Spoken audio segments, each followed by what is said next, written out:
छत्तीसगढ़ का नामकरण संगवारी हो। राम राम, जय जोहार, जय छत्तीसगढ़। और नाम शेखर है। मैं नॉलेज हब संचालित करता हूँ रायगढ़ छत्तीसगढ़ में, आपके अपन प्रदेश छत्तीसगढ़ में। संगवारी हो, आज जो हम क्लास करने वाला है वह छत्तीसगढ़ के नामकरण के ऊपर है। छत्तीसगढ़ के नामकरण एक बहुत महत्वपूर्ण विषय है। इनमें न सिर्फ ऐसा कहिए कि सिर्फ आदमी मन के नाम याद करना जरूरी नहीं है, बल्कि वो का कहिस और ओकर पीछे के का कहानी है भूल जाने के प्रयास करबो। वीडियो हिंदी में रहेगा, हिंदी में आता हूँ, शुरू करते हैं छत्तीसगढ़ के नामकरण की कहानी। और इसमें हम सबसे पहले हमारा जो बेसिक नाम देखते हैं वो है कौशल। छत्तीसगढ़ के लिए चित परिचित नाम आप अक्सर सुनते हैं कौशल, पर क्या है इस नाम का इतिहास? तो आप सब जानते हैं, भारत का इतिहास पढ़ने के दौरान हम महाजनपद काल को पढ़ते हैं। महाजनपद काल के दौरान हमें 16 महाजनपदों की जानकारी मिलती है। उन 16 महाजनपदों में से एक महाजनपद थी कौशल महाजनपद, और उस कौशल महाजनपद की राजधानी थी श्रावस्ती। इस बारे में सटीक जानकारी देते हुए दो किताबें हैं, भगवती सूत्र जो संबंधित है जैन धर्म से, और अंगुत्तर निकाय किताब जो संबंधित है बौद्ध धर्म से। इन दोनों किताबों में आपको कौशल महाजनपद की कहानी मिलती है और उसकी राजधानी के रूप में श्रावस्ती मिलता है।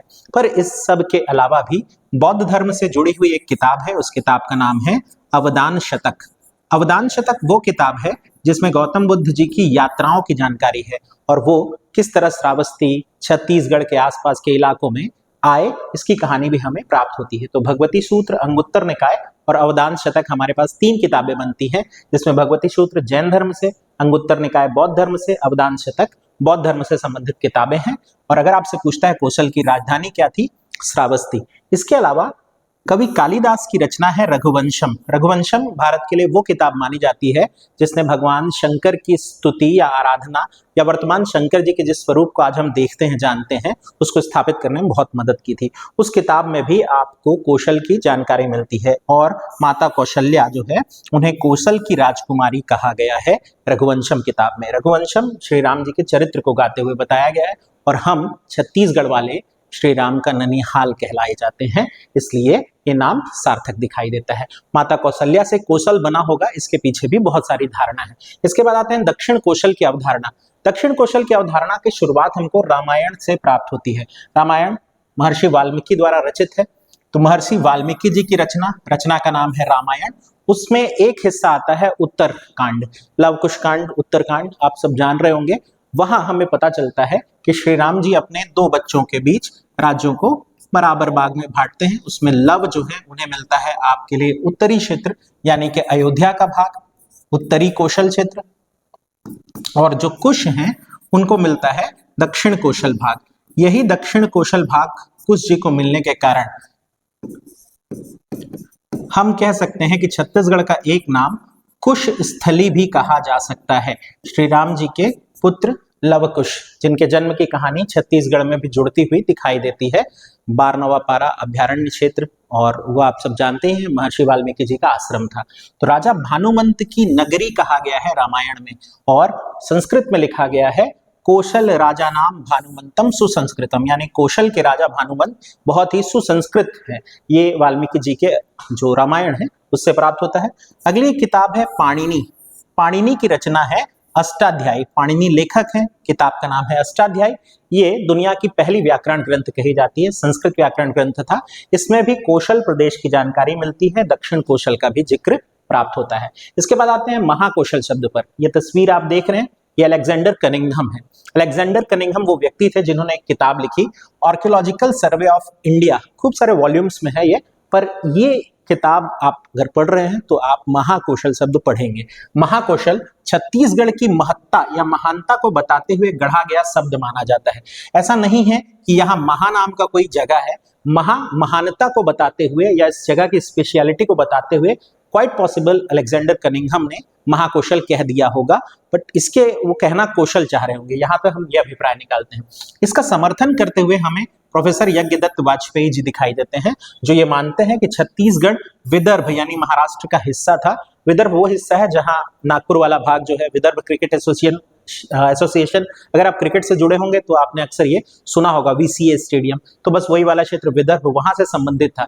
बाकी अगर कनिंघम जी की बात माने तो वो कहते हैं कि छत्तीसगढ़ यानी कि जो महाकौशल प्रांत है उसकी सीमाएं बहुत फैली हुई थी। उत्तर में उनकी सीमाएं उज्जैन से, दक्षिण में उनकी सीमाएं आंध्र प्रदेश से, उड़ीसा से पूर्वी सीमा और पश्चिमी सीमा महाराष्ट्र से मिलती हुई दिखाई देती थी। इस आधार पर शायद उन्होंने महत्ता या महानता को बताते हुए इस प्रांत को कहा होगा महाकौशल। इसके बाद आते हैं हम अगली कहानी, छत्तीसगढ़ नाम आखिर कैसे पड़ा। बहुत सिंपल है, छत्तीसगढ़ नाम के पीछे की कहानी, 3 कहानियां मिलती हैं। पहली कहानी छत्तीस घर से छत्तीसगढ़ बनने की कहानी। क्या है इस कहानी में? बहुत सिंपल सी कहानी है। कहानी जो है वो महाभारत से प्रेरित है। आप सब जानते हैं जरासंध महाभारत के एक किरदार, उन्होंने अपने यहाँ रहने वाले 36 चर्मकार परिवार जो थे, यानी कि चमड़े पर कार्य करके अपना जीवन यापन करने वाला जो वर्ग है, उन्हें अपने राज्य से निकलने को कह दिया था। और ये जो निकले हुए लोग थे, ये 36 परिवारों के साथ आकर के बसे और इस प्रांत में उन्होंने 36 घर बनाए। इसी 36 घर से छत्तीसगढ़ बना। ये एक दंत कथा है। इस दंत कथा को सुना बेगलर ने और इस थ्योरी को बताया या समझाया। ये मान्य नहीं है, पर आपसे प्रश्न जरूर पूछता है कि 36 घर की अवधारणा किसने बताई थी। तो बेगलर है, वो विदेशी इतिहासकार हैं, ध्यान रखेंगे। दूसरी कहानी है चेदीसगढ़ की कहानी। चेदीसगढ़, चेदी 16 महाजनपदों में एक और महाजनपद थी। ये महाजनपद वर्तमान में यदि देखा जाए तो बुंदेलखंड क्षेत्र है। बुंदेलखंड वही बुंदेलखंड, बुंदेलो हरबोलो के मुंह से तुमने सुनी कहानी थी, खूब लड़ी मर्दानी, झांसी वाली रानी थी।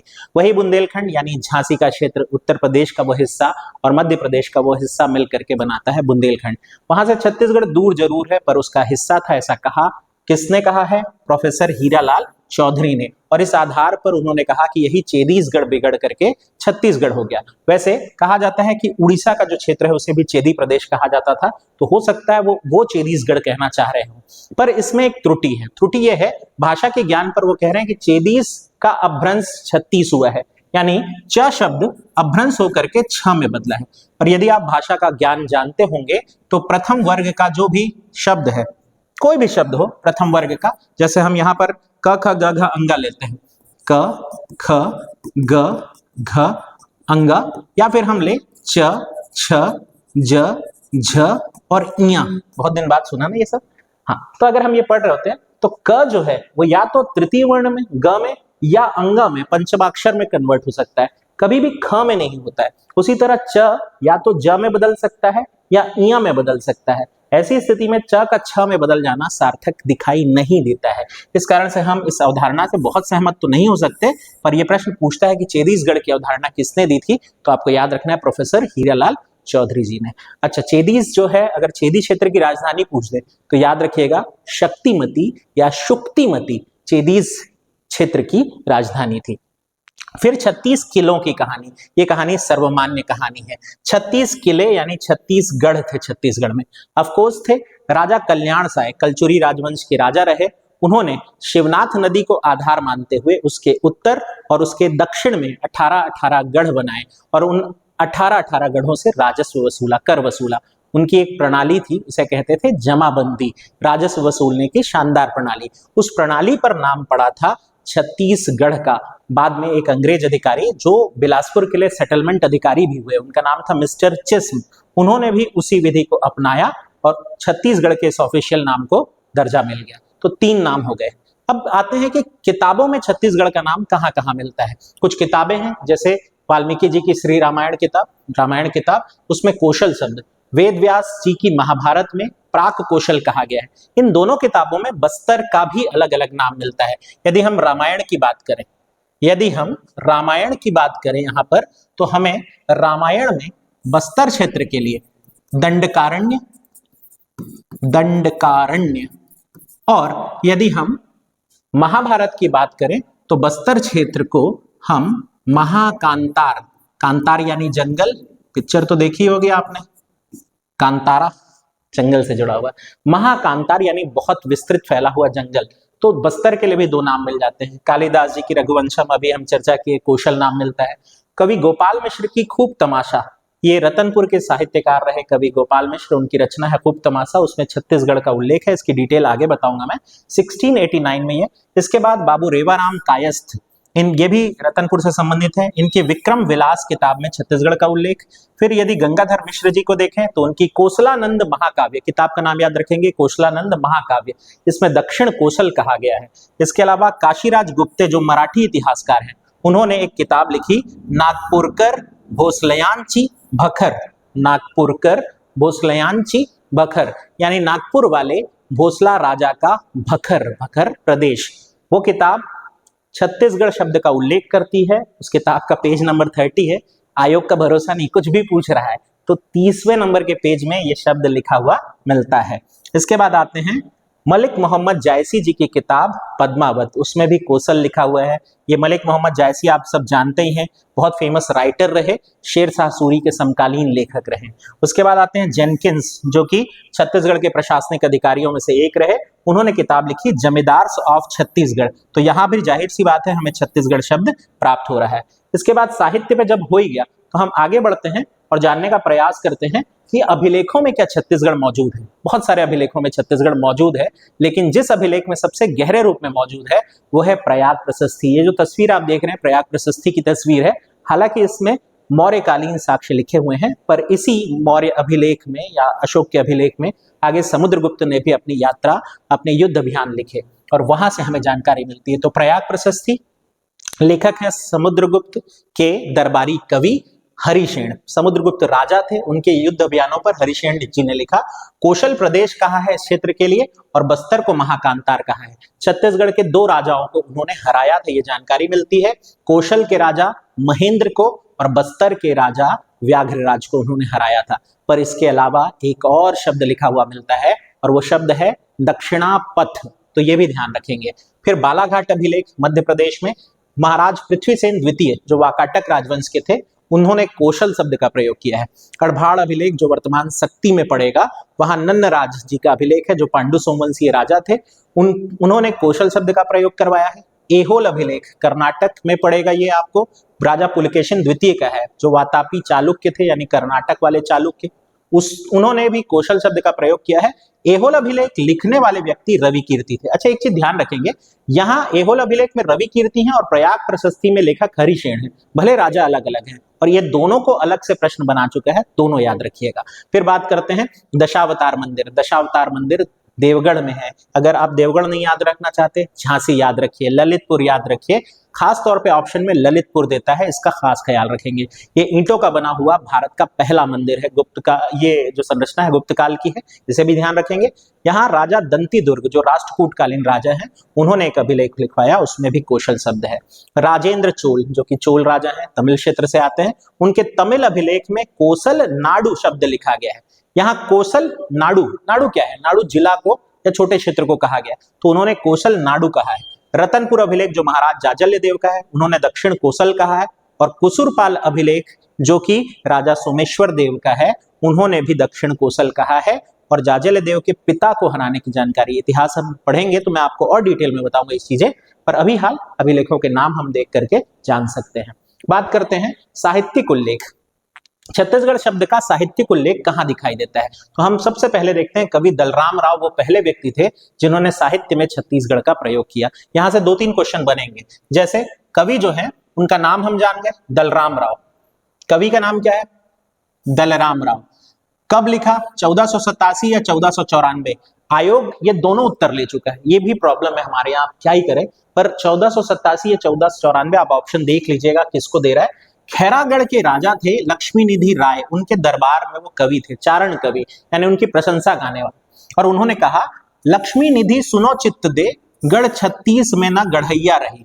गढ़ 36 कहा है उन्होंने, यहाँ छत्तीसगढ़ लिखा गया है, पर उन्होंने कहा गढ़ 36 में ना गढ़ैया रही, तो वो गढ़ 36 कह रहे हैं इस क्षेत्र को। और पहली बार किसी पद्य में छत्तीसगढ़ का मेंशन हो रहा है, और वो करने वाले व्यक्ति हैं दलराम राव, खैरागढ़ रियासत के राजा लक्ष्मी निधि के दरबारी कवि। दूसरा, गोपाल मिश्र जी ने अपनी खूब तमाशा नाम की किताब में उल्लेख किया है। 1689 की यह किताब है।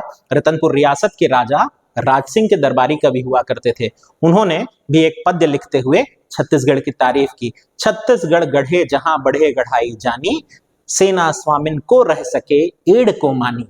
ये लाइन उन्होंने लिखी अपने राजा की तारीफ करते हुए कि छत्तीसगढ़ वो गढ़ है जहां एक से एक गढ़ बनाने वाले लोग रहे। बाबू रेवाराम जी की रचना 1839 की ये रचना है, विक्रम विलास नाम है। इन्होंने किसी राजा की तारीफ तो नहीं की है, पर उन्होंने लिखा है छत्तीसगढ़ के बारे में। वो कहते हैं, तिन में दक्षिण कौशल देसा, जहां हरि ओतु केसरी बेसा, तासु मध्य छत्तीसगढ़ पावन, पुण्य भूमि सुर मुनि मन भावन। हाँ, रामायण के दोहे टाइप पढ़ा, हाँ चौपाई टाइप, पर ऑफकोर्स ये चौपाई जैसे ही लगता है। और इसमें छत्तीसगढ़ को पावन भूमि कहते हुए, पुण्य भूमि कहते हुए, देवताओं और मुनियों की मन भावन भूमि कहा गया है, तारीफ की गई है छत्तीसगढ़ की। तो 3 रचनाएं हो गई। हमारे पास है दलराम राव जी, उसके बाद है गोपाल मिश्र, और उसके बाद है हमारे पास बाबू रेवाराम। सन याद करेंगे, इसमें पूछता है सन सहित। इसके बाद बात करते हैं हम विदेशी विवरण, कौन से विदेशी यात्री आए और उन्होंने विवरण किया। सबसे पहले ह्वेनसांग। ह्वेनसांग अपना वो व्यक्ति है जिसने अक्सर पूरे भारत का दौरा करते हुए खूब सारी जानकारियां दी, और जब छत्तीसगढ़ आए तो किया सलो उन्होंने कह दिया। हो सकता है कौशल कहा गया होगा उन्हें, इस प्रदेश का नाम, चाइनीज व्यक्ति है, नहीं निकला होगा, चाइनीज है तो अभी किया सलो कह दिया होगा, हो सकता है ये। और उनकी किताब है सीयू की, वहां से ये जानकारी मिलती है हमको। इसके बाद है टॉलमी। अच्छा, कब आए थे ह्वेनसांग, ये क्वेश्चन भी तो बन सकता है। ह्वेनसांग की यात्रा होती है 639। अभी देखो 639 ही होता है ना, याद हो जाएगा। 639 ईसवी, अगर ईसवी है 639 तो शताब्दी एक ज्यादा होगी, यानी बात है 7वीं शताब्दी की। सिंपल, याद हो जाएगा। टॉलमी पे आते हैं। टॉलमी सातवाहन काल में आए थे और उन्होंने कहा इस क्षेत्र को अधिष्ठी यानी हीरा व्यापार का केंद्र। छत्तीसगढ़ में एक नदी है, पैरी नदी, जो कि महानदी से लिंक्ड नदी है, और उस नदी पर एक पुराना बंदरगाह है। बंदरगाह का नाम है सिरकट्टी बंदरगाह, कहते हैं वो छत्तीसगढ़ का सबसे पुराना बंदरगाह है, और वहां से हीरे का व्यापार किया जाता था, ऐसी जानकारी देते हैं टॉलमी। इसके प्रमाण भी मिलने लगे हैं। वहां एक डॉकयार्ड मिला है जहां 5 जहाज पार्क हो सकते थे, इतनी जगह बनी हुई है। अलेक्जेंडर कनिंघम का महाकौशल हम ऑलरेडी जान चुके हैं। कैप्टन ब्लंट ने छत्तीसगढ़ कहा है, बिलासपुर गजेटियर में उल्लेख करते हैं वो, और बेगलर ने 36 घर कहा था। ये है वो विदेशी जिन्होंने छत्तीसगढ़ के नामों पे जानकारी दी। इसके बाद हम बात करते हैं छत्तीसगढ़ के बारे में, विविध तथ्य क्या है इस नाम के बारे में। नंबर 1, डॉक्टर शंकर शेष ने छत्तीसगढ़ को 36 किला कहा है। दूसरा पॉइंट देखेंगे, मुगल काल में छत्तीसगढ़ को क्या कहा जाता था, रतनपुर प्रदेश कहा जाता था। तीसरा, कौशल संस्कृत शब्द कुशल से बना है, जिसका अर्थ होता है मुदित होना, प्रसन्न होना, खुश होना। तो अभी मुस्कुराइए कि आप छत्तीसगढ़ में हैं, मेन पार्ट में ऐसा लिखा रहता है ना, बस मुदित प्रदेश के हैं, हम खुश रहते हैं, ज्यादा खुश पता नहीं, ठीक है जाने देते हैं। फिर बात करते हैं संबलपुर के राजा को भी कौशलेश्वर कहा गया है, यानी कि संबलपुर क्षेत्र भी कभी छत्तीसगढ़ का हिस्सा था, इस बात की पुष्टि होती है यहाँ से भी। मल्हार जो बिलासपुर में पड़ता है, वहां से ब्राह्मी लिपि का एक अभिलेख मिला है जिसमें गामस कोसली लिखा हुआ है, यानी कोसल प्रदेश की पुष्टि होती है। फिर ध्यान रखेंगे, अभी कोसली से इतना निकल आया है तो छत्तीसगढ़ी जो है हमारी अपनी बोली, खूबसूरत सी बोली, उसका पुराना नाम यदि आपसे पूछे वो भी कोसली है। और कोसली और क्या है, कोसली हमारी गाय है, छत्तीसगढ़ की एकमात्र रजिस्टर्ड गाय जो हमारे यहाँ अपने प्रांत की विशेषता है, उसका नाम है कोसली। ये है हमारी कोसली गाय, बिल्कुल देसी गाय देख पा रहे होंगे, तो यही हमारी एकमात्र रजिस्टर्ड गाय। ठीक है, अन्य प्रदेशों में आप बड़ी ऊंची हाइटेड गाय देखते हैं, पर हमारी गाय हाँ खूबसूरत तो है। खैर आगे बढ़ते हैं। सरकारी उल्लेख की बात करें तो बिलासपुर गजेटियर 1795 जो जेटी ब्लंट निकाले थे, वहां पहली बार जिक्र मिलता है, और दूसरा रायपुर गजेटियर 1909 जो नेल्सन ने निकाला था, वहां भी उल्लेख दिखाई देता है। तो यह है छत्तीसगढ़ के नामकरण की कहानी, और इस कहानी के साथ इस वीडियो का अंत करते हैं। ध्यान से सुनने के लिए आपका धन्यवाद। ये बूढ़े बाबा जो सर पर टोपी पहने हुए दिख रहे हैं, आपको कमेंट में बताना है कि इस टोपी को क्या कहा जाता है। बांस की बनी हुई ये टोपी है जो धूप से भी बचाती है और बरसात से भी। थैंक यू ध्यान से सुनने के लिए, अच्छा लगा आपसे मिलकर के।